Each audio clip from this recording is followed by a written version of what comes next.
S, ಈಗ ಪಂದ್ಯಾಟ tough match, rough match, ಕೊನೆಯ 10 ಪಂದ್ಯಾಟಗಳು ಮಾತ್ರ ಬಾಕಿ ಇದೆ. ಸಂತೋಷ್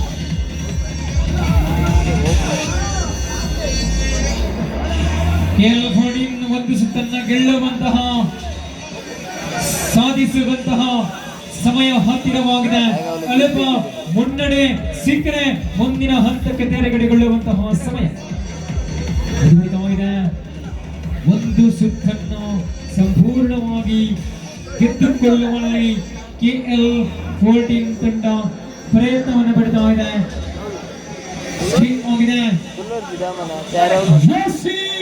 ಬರ್ತಾ ಇದೆ ಜಬರ್ದಸ್ತ್ ಪಂದ್ಯಾಟಗಳು. 2 ಸುತ್ತಿನ ಪಂದ್ಯಾಟದಲ್ಲಿ ಈ ರೀತಿಯ ಪ್ರತಿರೋಧ ಇದ್ದಾರೆ. ಮುನ್ನಡೆಯನ್ನ ಕಾಯ್ದುಕೊಳ್ಳುತ್ತಾ ಆಟವನ್ನು ಮುಂದುವರಿತಾ ಇದೆ. ಪ್ರಯತ್ನವನ್ನು ಪಡೆದ